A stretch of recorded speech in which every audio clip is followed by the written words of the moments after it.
Welcome to today's analysis. Have you ever found yourself in this exact, incredibly frustrating situation? You're sitting there with your trusty Windows or Mac laptop, and suddenly, maybe for a new class or a big project, you need to use big data tools like Apache Hadoop. And of course, Hadoop runs best on Linux. So, what do? You're stuck with one operating system, but your work literally demands another. It's a super common problem for students and professionals alike. Well, today, we're going to break down the most efficient, enterprise-grade way to solve it. Okay, let's dive into this. Welcome, focused learners. In this explainer, we're demystifying operating system virtualization. We're going to look closely at how you can unlock your hardware's true potential and run multiple operating systems completely seamlessly. Seriously, you don't need to buy a second laptop, and you definitely don't need to overwrite your current setup. By the end of this analysis, you'll understand exactly how major companies manage massive data centers and how you can apply that exact same technology right on your own machine. So here's our roadmap for today. We're going to cover running multiple operating systems, the virtualization solution, a really helpful hotel manager analogy, host versus guest OS, and finally, those real-world business benefits. Consider this your ultimate cheat sheet for your next exam or enterprise interview. All right, kicking things off with Section 1, running multiple operating systems, looking at the old way versus the new way.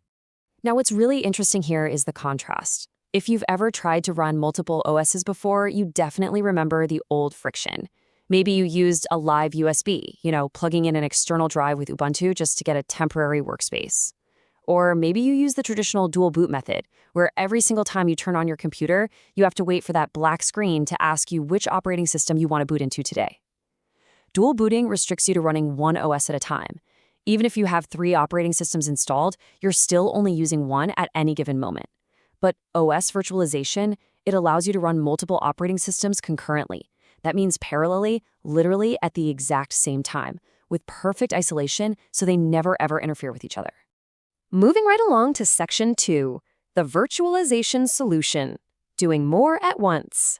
This is the modern enterprise solution that completely solves that frustrating one-at-a-time limitation. So, to define it, operating system virtualization is the process of creating virtual instances of operating systems that run concurrently on the same physical machine. The core idea here is a shared mode. Think about it from a company's point of view. It makes absolutely no sense for a powerful, expensive piece of hardware to be wasted on just one user or one single task. Instead, you create multiple virtual instances. The underlying machine might be running Windows, but it operates in such a way that the primary Windows system might not even realize they're entirely different operating systems running right parallel to it. But how do we actually achieve this shared mode? Well, enter the Hypervisor. Open source tools like Oracle VirtualBox or Microsoft's Hyper-V act as this sort of magic layer. You simply install a program like VirtualBox onto your current laptop, exactly like you would install a web browser or a video game. And inside that program, you can install entirely new, extra operating systems. The Hypervisor makes these concurrent OS environments possible, actively managing the shared hardware so everyone gets exactly what they need. Which brings us to Section 3, the hotel manager analogy, managing the chaos. Now, technical jargon can get a bit dry, so let's visualize what that hypervisor is actually doing inside your computer. And this brilliantly illustrates the concept. Think of it as exactly like a hotel manager. Imagine your computer hardware is a large hotel. In the old dual boot method, the rules of this hotel were terrible. Only one guest was allowed in the entire building at a time. Even if there were hundreds of empty rooms, if one person was in the lobby, the doors were locked for everyone else. But a hypervisor changes everything. It acts as the manager, allowing the hotel to be used in a shared way, accommodating multiple guests simultaneously.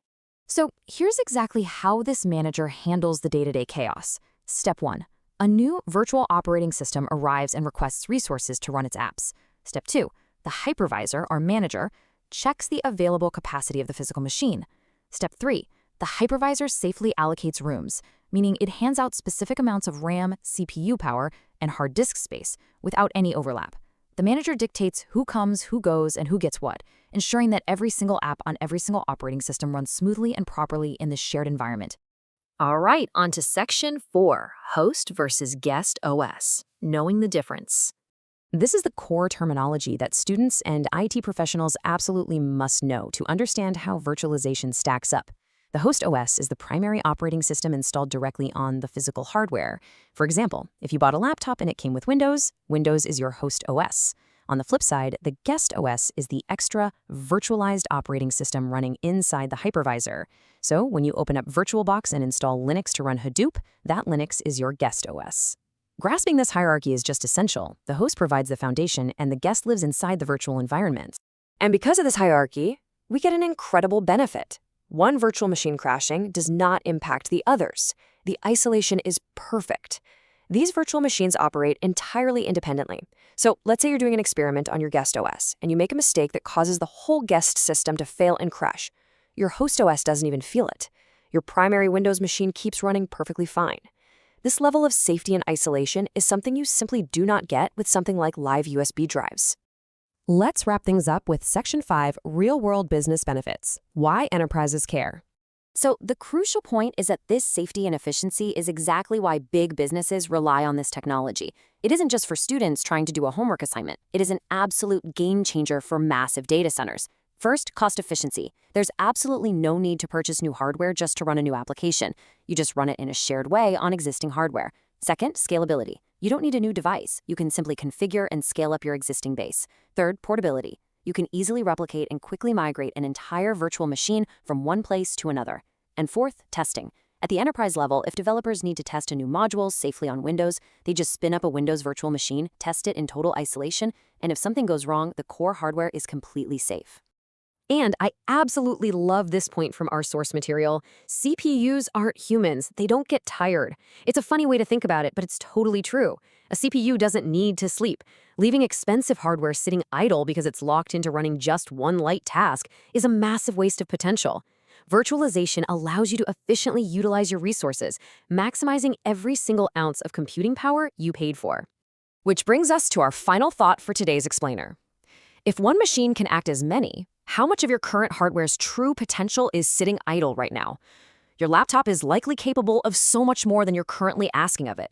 I highly encourage you to look into tools like VirtualBox, spin up a guest OS, and see this incredible, isolated, current technology for yourself. Thank you so much for joining me for this analysis, and keep exploring.